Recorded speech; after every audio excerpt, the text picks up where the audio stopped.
નમસ્કાર. લાસ્ટમાં આપણે હાઇપોથેલેમસ વિશેની ચર્ચા કરેલી. એમાં આપણે એમનું સ્થાન, એની રચના ને હાઇપોથેલેમસ દ્વારા સર્જાતા બે પ્રકારના અંતઃસ્ત્રાવ એટલે કે રિલીઝિંગ હોર્મોન્સ અને અવરોધક અંતઃસ્ત્રાવ એટલે કે RH અને IH વિશેની આપણે સમજૂતી લીધેલ. આ બંને અંતઃસ્ત્રાવો છે એ પિટ્યુટરી ગ્રંથિનું લક્ષ્ય સ્થાન છે. એટલે કે હાઇપોથેલેમિક જે અંતઃસ્ત્રાવો છે એ અંતઃસ્ત્રાવો પિટ્યુટરી ગ્રંથિ ઉપર કામ કરે છે. જેમાં રિલીઝિંગ અંતઃસ્ત્રાવો છે તો એ પિટ્યુટરી ગ્રંથિને ઉત્તેજિત કરે છે અને પરિણામે પિટ્યુટરી ગ્રંથિના અંતઃસ્ત્રાવો સર્જાય છે. જ્યારે અવરોધક અંતઃસ્ત્રાવો છે એ પિટ્યુટરી ગ્રંથિને અનુત્તેજિત કરે છે. પરિણામે પિટ્યુટરી ગ્રંથિના અંતઃસ્ત્રાવો ઉત્પન્ન થતા બંધ થાય છે એટલે કે અવરોધાય છે. તો આ જે હાઇપોથેલેમિક અંતઃસ્ત્રાવો છે એ અંતઃસ્ત્રાવો હાઇપોથેલેમિક ચેતાકોષોમાં સર્જાય છે. આપણે એની થોડીક ચર્ચા બાકી હતી. હાઇપોથેલેમસ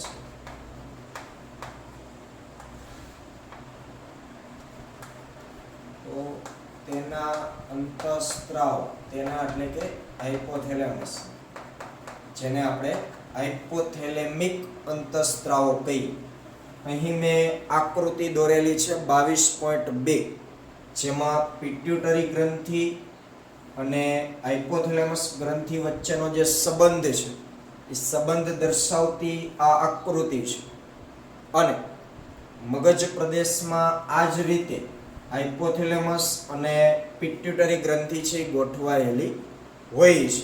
એટલે આ આકૃતિ આપણે દોરવાની થશે. તો જે હાઇપોથેલેમિક અંતઃસ્ત્રાવો છે એટલે કે તેના અંતઃસ્ત્રાવ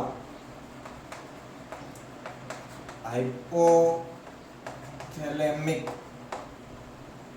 ચેતાકોષમાં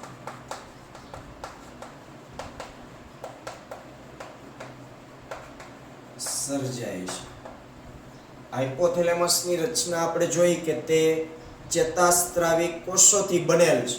તો આકૃતિમાં સમજવા માટે આપણે અહીં બે ચેતાકોષ બતાવ્યા છે, જેને આપણે હાઇપોથેલેમિક ચેતાકોષો કીધા છે. તો આ જે હાઇપોથેલેમિક ચેતાકોષો હશે એટલે કે હાઇપોથેલેમસની રચનામાં આવેલા જે ચેતાકોષો છે, આ ચેતાકોષો દ્વારા જ તેમના અંતઃસ્ત્રાવો છે GH ને ઉત્તેજિત કરતો GH-RH, જે આપણે ઉદાહરણ લીધું હતું. એટલે તમામ પ્રકારના RH અને તમામ પ્રકારના IH આ બધા કોના દ્વારા સર્જાય? ચેતાકોષ દ્વારા. કેવા ચેતાકોષ? હાઇપોથેલેમિક. એટલે કે હાઇપોથેલેમસની રચનામાં આવેલ જે ચેતાકોષો છે, આ ચેતાકોષો દ્વારા હાઇપોથેલેમસના RH અને IH બંને પ્રકારના અંતઃસ્ત્રાવો સર્જાતા હોય છે. અને એ અંતઃસ્ત્રાવ ચેતાક્ષમાંથી પસાર થઈ ચેતાના અંતિમ છેડે મુક્ત થાય છે. અને ચેતાક્ષમાંથી પસાર થઈ ચેતાના અંતિમ છેડે મુક્ત થાય છે. આ ચેતાકોષ છે, બરોબર? આ એમનો ચેતાક્ષ છે, આ એનો અંતિમ છેડો છે. એવી જ રીતના આ પણ એનો અંતિમ છેડો છે. આકૃતિમાં સમજવા માટે આપણે બે ચેતાકોષ આપેલા છે. તો હવે આ ચેતાકોષ દ્વારા જે કંઈ અંતઃસ્ત્રાવ સર્જાશે એ ચેતાક્ષમાંથી પસાર થતો થતો ક્યાં આવશે? એના અંતિમ છેડ, ચેતાના અંતિમ છેડ, અને ત્યાં એ મુક્ત થશે. પણ આપણે સમજ્યા કે હાઇપોથેલેમસના બધા જ અંતઃસ્ત્રાવ એટલે કે RH અને IH એમનું કાર્ય, એમનું લક્ષ્ય સ્થાન કયું છે? પિટ્યુટરી ગ્રંથિ.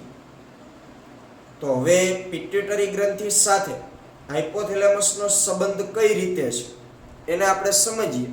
તો આ અંતઃસ્ત્રાવ નિવાહિકા પરિવહન તંત્ર દ્વારા પિટ્યુટરી ગ્રંથિ સુધી પહોંચી અને અગ્ર પિટ્યુટરી ગ્રંથિના કાર્યોનું નિયમન કરે છે.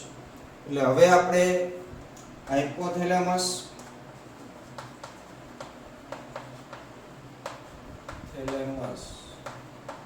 અને પિટ્યુટરી ગ્રંથિ વચ્ચે રચનાત્મક અને કાર્યાત્મક જોડાણને આપણે સમજીએ. જોજો મેં આવું નામ આપ્યું, હાઇપોથેલેમસ અને પિટ્યુટરી ગ્રંથિ વચ્ચેનું રચનાત્મક અને કાર્યાત્મક જોડાણ. તો જે પિટ્યુટરી ગ્રંથિ છે એ પિટ્યુટરી ગ્રંથિ 3 ભાગમાં વહેંચાયેલી હોય. અગ્ર પિટ્યુટરી, પછી પશ્વ પિટ્યુટરી, અને બંનેની વચ્ચે મધ્ય પિટ્યુટરીનો ભાગ હોય. આમ આટલો ભાગ છે આખો પિટ્યુટરી ગ્રંથિ છે, પણ પિટ્યુટરી ગ્રંથિ 3 ભાગમાં વહેંચાયેલી છે. આના પછી આપણે પિટ્યુટરી ગ્રંથિ ભણશું એટલે એમાં સવિસ્તાર ચર્ચા થશે. પણ અત્યારે આપણે આ સંબંધ સમજવા આટલું યાદ રાખી કે પિટ્યુટરી ગ્રંથિ 3 ભાગમાં વહેંચાયેલી હોય. અગ્ર પિટ્યુટરી, મધ્ય પિટ્યુટરી અને પશ્વ પિટ્યુટરી.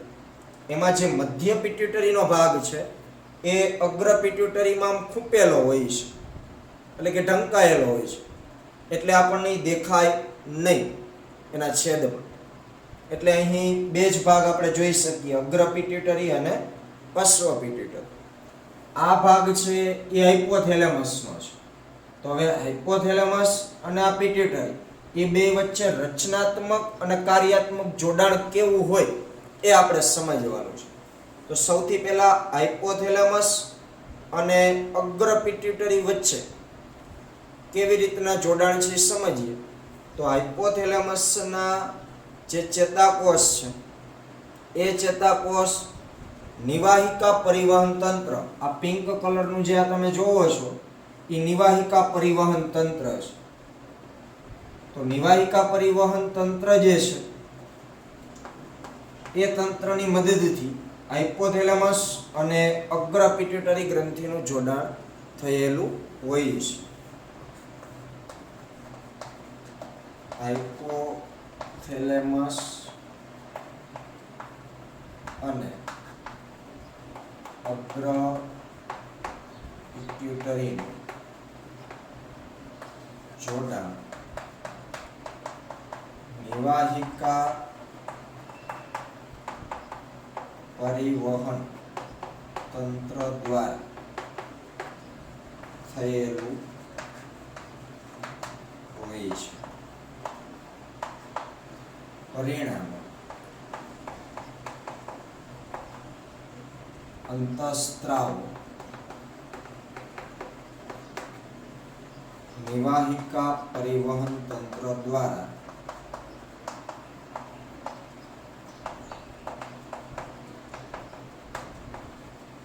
અગ્ર પિટ્યુટરી સુધી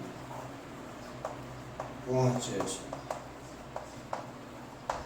જેટલા હાઇપોથેલેમિક અંતઃસ્ત્રાવો છે બધાનું લક્ષ્ય સ્થાન કયું છે? પિટ્યુટરી ગ્રંથિ. એટલે કે આપણે જે ઉદાહરણ લીધું હતું GH વાળું, તો હાઇપોથેલેમસમાંથી GHRH ઉત્પન્ન થઈ અને પિટ્યુટરી સુધી પહોંચે, પણ કેવી રીતના પહોંચે એની આપણે વાત કરીએ છીએ. તો જે અગ્ર પિટ્યુટરીનો ભાગ છે એ અને હાઇપોથેલેમસ એ બંને વચ્ચે જોડાણ કઈ રીતનું છે? નિવાહિકા પરિવહન તંત્ર દ્વારા. તો અહીં હાઇપોથેલેમસના આ ચેતાકોષ દ્વારા જે અંતઃસ્ત્રાવ સર્જાશે એ અંતઃસ્ત્રાવ સૌપ્રથમ ક્યાં આવશે? નિવાહિકા પરિવહન તંત્ર. પછી નિવાહિકા પરિવહન તંત્રમાં વહન પામતો એ ક્યાં પહોંચશે? અગ્ર પિટ્યુટરી પાસે. જેવો એ અંતઃસ્ત્રાવ અગ્ર પિટ્યુટરી પાસે પહોંચે એટલે તરત જ અગ્ર પિટ્યુટરી ગ્રંથિ ઉત્તેજિત થાય અને એને જે મુજબનો ઓર્ડર મળ્યો હશે, જે પ્રકારનો આરએચ એની પાસે આવ્યો હશે એ મુજબનો એ અંતઃસ્ત્રાવ ઉત્પન્ન કરશે. એક્ઝામ્પલ તરીકે અહીંથી GHRH મુક્ત થાય છે હાઇપોથેલેમસના ચેતાકોષ દ્વારા, પછી નિવાહિકા પરિવહન તંત્રમાં વહન પામી અગ્ર પિટ્યુટરી સુધી પહોંચે છે GHRH. એટલે અગ્ર પિટ્યુટરીને ખબર પડશે કે GHRH આવ્યો છે તો મારે કયો અંતઃસ્ત્રાવ ઉત્પન્ન કરવાનો હોય? GH. એટલે પરિણામે શું થશે? અગ્ર પિટ્યુટરી ઉત્તેજિત થઈ અને GH ને મુક્ત કરશે. રેડી? સમજણ? એટલે ખાસ ફરીથી રિપીટ કરું છું, હાઇપોથેલેમસ અને અગ્ર પિટ્યુટરી આ બંને વચ્ચેનું જોડાણ કોના દ્વારા છે? નિવાહિકા પરિવહન તંત્ર દ્વારા. આજે તમે પિંક કલરનો ચોખ્ઠા વાળો ભાગ જોવો છો એ નલિકાઓથી ટૂંકમાં એ ટાઈપનું જોડાણ હશે. ગ્રંથિની નલિકાઓ નથી એ, કારણ કે બધી અંતઃસ્ત્રાવી ગ્રંથિઓ નલિકા વિહીન હોય. હવે હાઇપોથેલેમસના ચેતાકોષ દ્વારા જે અંતઃસ્ત્રાવ ઉત્પન્ન થાય છે કે જે પિટ્યુટરીને ઉત્તેજિત અથવા તો અનુત્તેજિત કરતો હશે, એ અંતઃસ્ત્રાવ નિવાહિકા પરિવહન તંત્રમાંથી વહન પામી અને ક્યાં આવે છે? અગ્ર પિટ્યુટરી. નિવાહિકા પરિવહન તંત્ર માત્ર ને માત્ર અગ્ર પિટ્યુટરી ગ્રંથિને જોડે છે હાઇપોથેલેમસ સાથે. પશ્વ પિટ્યુટરી સાથે આ તંત્રને કોઈ લેવા દેવા નથી. માત્ર ને માત્ર અગ્ર પિટ્યુટરી ગ્રંથિની વાત છે. ક્લિયર? તો આ થયું હાઇપોથેલેમસ અને અગ્ર પિટ્યુટરી વચ્ચેનું જોડાણ. પશ્વ પિટ્યુટરીની આપણે વાત કરીએ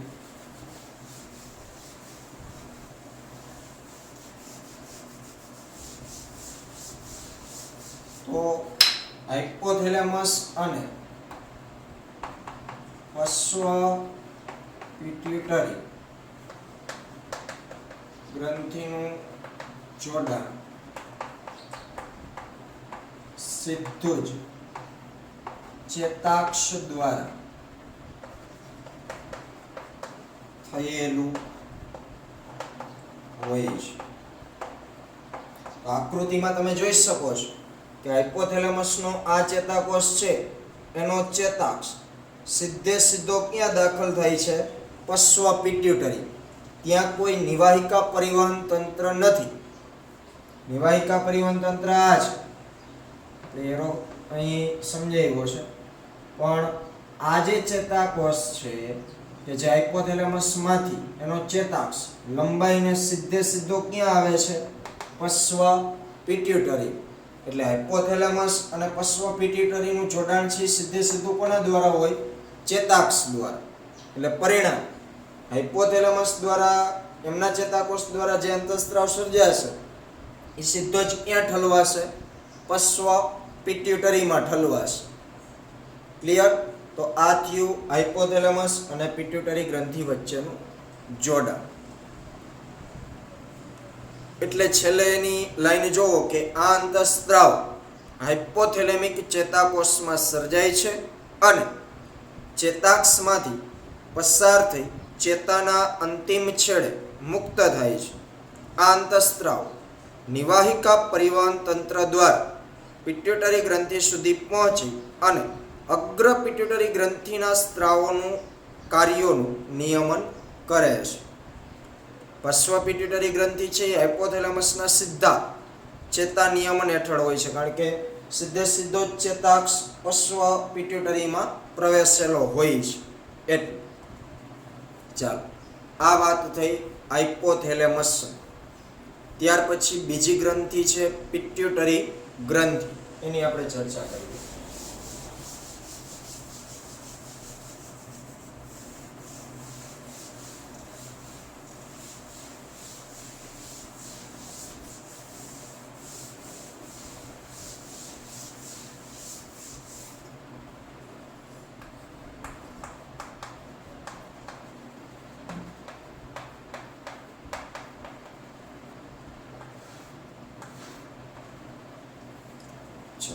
આકૃતિ એમાં આ જ લાગુ પડશે.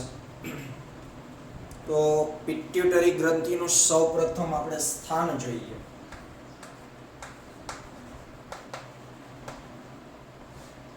હું મારી રીતે તમને સ્થાન સમજાવું છું. આપણી ટેક્સ્ટ બુકમાં ડાયરેક્ટ વાત કરેલી છે, પણ પિટ્યુટરી ગ્રંથિ હાઇપોથેલેમસની તદ્દન નીચેના ભાગમાં આવેલી છે.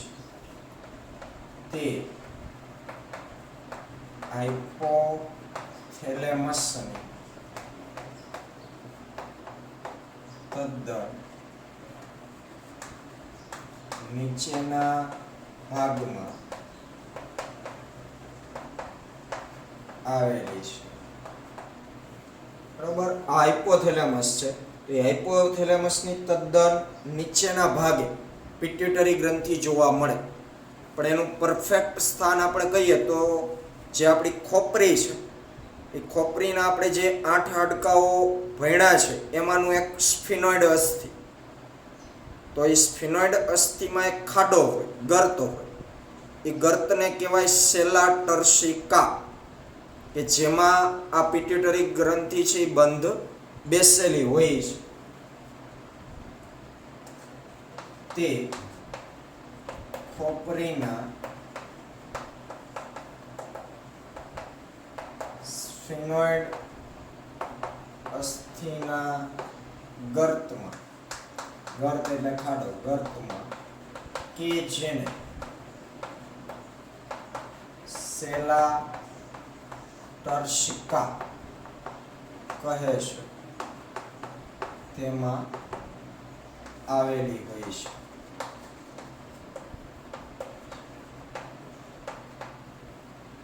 એમસીક્યુ માટે ખાસ યાદ રાખજો. આપણી ટેક્સ્ટ બુકમાં સીધું એવું લખ્યું છે કે સેલા ટર્સિકા તરીકે ઓળખાતી અસ્થિ ગુહામાં પિટ્યુટરી ગ્રંથિ આવેલી છે. પણ એ સેલા ટર્સિકા છે શું? તો જે સ્ફિનોઇડ અસ્થિ છે, એ સ્ફિનોઇડ અસ્થિમાં આવેલો જે ખાડો છે, ગર્ત, એનું નામ સેલા ટર્સિકા છે. અને ખાડાની અંદર આ પિટ્યુટરી ગ્રંથિ છે એ બંધ બેસેલી હોય છે અને હાઇપોથેલેમસ સાથે દંડ વડે જોડાયેલું છે. તો આ જે બોર્ડરનો ભાગ છે એ હાઇપોફિશિયલ દંડ કહેવાય. એને શું કહેવાય? હાઇપોફિશિયલ દંડ. તે હાઇપોથેલેમસ સાથે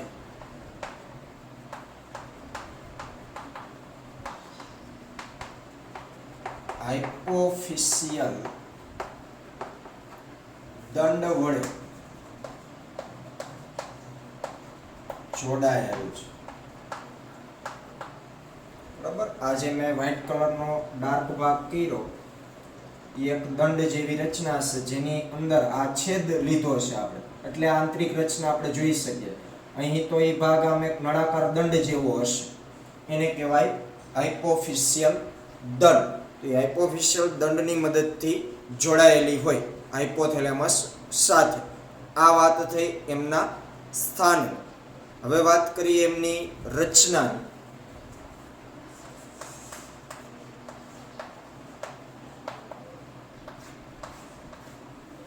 તો પિટ્યુટરી ગ્રંથિ જે છે તે અંતસ્થ રચનાની દ્રષ્ટિએ બે ભાગમાં વહેંચાયેલી છે. તે અંતસ્થ રચનાની દ્રષ્ટિએ બે ભાગમાં વહેંચાયેલી છે. એ બે ભાગ એટલે એક એડિનો હાઇપોફાઇસિસ અને બીજું ન્યુરો હાઇપોફાઇસિસ.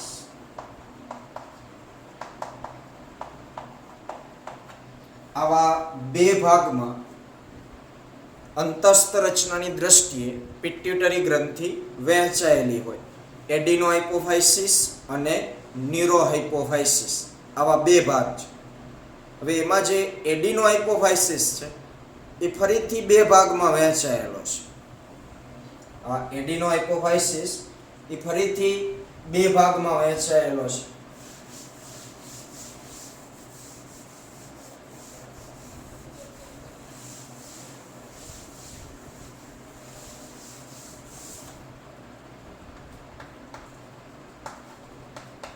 એડિનો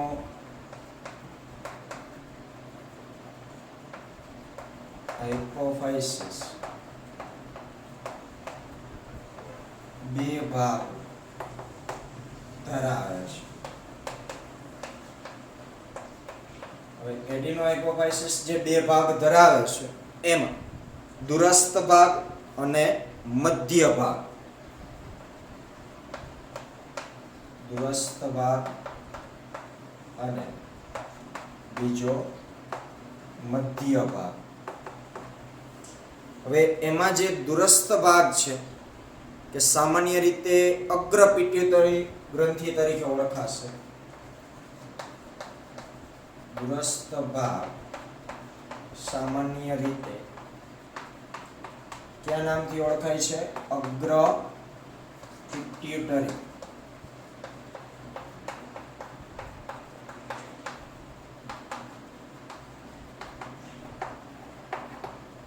અને મધ્ય ભાગ એ મધ્ય પિટ્યુટરી તરીકે ઓળખાય છે, કે જે આપણે આકૃતિમાં જોઈ શકતા નથી કારણ કે અગ્ર પિટ્યુટરીથી ટંકાયેલો હોય છે. હવે ન્યુરો હાઇપોફાઇસિસ જે ભાગ છે, જે બીજો હતો, એ પશ્વ પિટ્યુટરીથી ઓળખાય છે. ન્યુરો હાઇપોફાઇસિસ પહેલા આપણે એની રચના સમજી લઈએ, પછી એના અંતઃસ્ત્રાવો જોઈશું. ન્યુરો હાઇપોફાઇસિસ એ પશ્વ પિટ્યુટરી તરીકે ઓળખાય છે. રેડી? એટલે આ રીતે સમજવા જઈએ તો ત્રણ ભાગ થશે પિટ્યુટરી ગ્રંથિનો: અગ્ર પિટ્યુટરી, મધ્ય પિટ્યુટરી અને પશ્વ પિટ્યુટરી. એને આપણે વ્યવસ્થિત રીતે ખાલી લખી લઈએ એટલે ખબર પડે. તો પિટ્યુટરી ગ્રંથિના મુખ્ય બે ભાગ છે: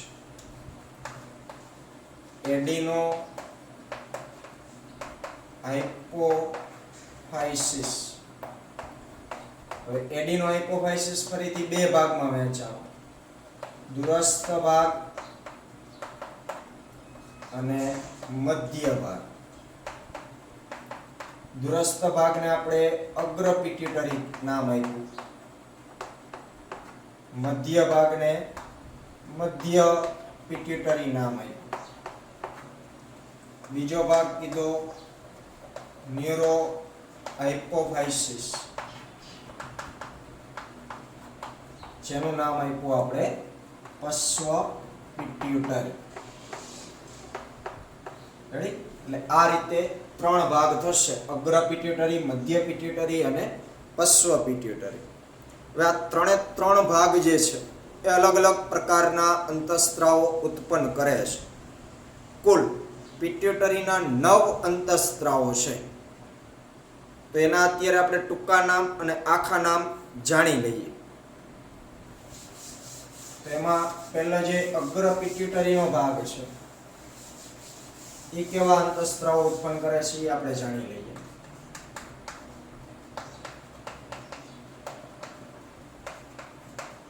અગ્ર પિટ્યુટરીના અંતઃસ્ત્રાવ. તો અગ્ર પિટ્યુટરીના 6 અંતઃસ્ત્રાવો છે કુલ. એમાં પહેલો વૃદ્ધિ અંતઃસ્ત્રાવ, જેને ટૂંકમાં કહેવાય GH. વૃદ્ધિ અંતઃસ્ત્રાવ. ગ્રોથ હોર્મોન ઇંગ્લિશમાં, એટલે ટૂંકમાં કહેવાય GH. ત્યાર પછી પ્રોલેક્ટિન, બીજો અંતઃસ્ત્રાવ પ્રોલેક્ટિન, જેને PRL અથવા તો અમુક જગ્યાએ ખાલી PL પણ લખેલું હોય છે. એટલે બંને એક જ, PH કયો તોય ચાલે. Prolactin hormones. ત્યાર પછીનો ત્રીજો અંતઃસ્ત્રાવ છે thyroid stimulating hormone. Thyroid stimulating hormone, જેને કહેવાય TSH. ત્યાર પછીનો અંતઃસ્ત્રાવ છે એડ્રીનોકોર્ટિકોટ્રોપિક. એડ્રીનોકોર્ટિકોટ્રોપિક હોર્મોન. એડ્રીનોકોર્ટિકોટ્રોપિક હોર્મોન, જેને ટૂંકમાં કહેવાય ACTH. ત્યાર પછી luteinizing hormone. Luteinizing hormone LH. અને છઠ્ઠો છે ફોલિકલ સ્ટિમ્યુલેટિંગ હોર્મોન, એને કહેવાય FSH. Follicle stimulating hormone FSH. તો આ 6 અંતઃસ્ત્રાવ કોના છે? અગ્ર પિટ્યુટરીના છે. એટલે કે આ જે અગ્ર પિટ્યુટરીનો ભાગ છે એ આવા 6 પ્રકારના અંતઃસ્ત્રાવો ઉત્પન્ન કરે છે. GH ને STH પણ કહેવાય, સોમેટોસ્ટેટિન હોર્મોન, ગ્રોથ હોર્મોન એટલે કે GH, પછી PRL અથવા તો PH એટલે કે પ્રોલેક્ટિન, પછી thyroid stimulating hormone TSH, adrenocorticotropic hormone ACTH, luteinizing hormone LH, follicle stimulating hormone FSH. આવા 6 પ્રકારના અંતઃસ્ત્રાવ અગ્ર પિટ્યુટરી ગ્રંથિ દ્વારા સર્જાતા હોય છે. પછી આપણે વાત કરીએ મધ્ય પિટ્યુટરીની. મધ્ય પિટ્યુટરીના અંતઃસ્ત્રાવ. મધ્ય પિટ્યુટરી દ્વારા એક જ અંતઃસ્ત્રાવ ઉત્પન્ન થાય છે, જેને કહેવાય melanocyte stimulating hormone. Melanocyte stimulating hormone MSH. આ એક જ અંતઃસ્ત્રાવ મધ્ય પિટ્યુટરી દ્વારા સર્જાતો હોય છે. ત્યાર પછી વાત કરીએ પશ્વ પિટ્યુટરીના અંતઃસ્ત્રાવો. તો પશ્વ પિટ્યુટરી દ્વારા 2 અંતઃસ્ત્રાવો સર્જાય છે. આ પશ્વ પિટ્યુટરીના જે 2 અંતઃસ્ત્રાવ છે ખરેખર પશ્વ પિટ્યુટરી જાતે ઉત્પન્ન નથી કરતી, પરંતુ અગાઉથી જ હાઇપોથેલેમસ દ્વારા એ બંને અંતઃસ્ત્રાવો પશ્વ પિટ્યુટરીને આપી દેવામાં આવતા હોય છે. પછી જ્યારે જરૂર પડે ત્યારે પશ્વ પિટ્યુટરીમાંથી એ મુક્ત થતા હોય છે. એટલે ખરેખર એ બંને અંતઃસ્ત્રાવનું ઉત્પન્ન સ્થાન એ ખુદ ગબ્બર એટલે કે હાઇપોથેલેમસ છે. પશ્વ પિટ્યુટરી તો શું કરે છે? એનો માત્ર સંગ્રહ કરે છે. પણ એ ગણાય પશ્વ પિટ્યુટરીના અત્યારે. આ મૂળ એનું ઉદ્ભવ સ્થાન કયું છે? હાઇપોથેલેમસ છે. તો એ 2 અંતઃસ્ત્રાવ એટલે ઓક્સિટોસિન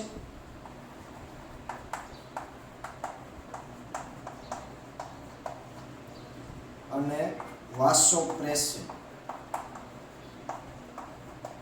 વાસોપ્રેસિનનું બીજું નામ ADH પણ છે.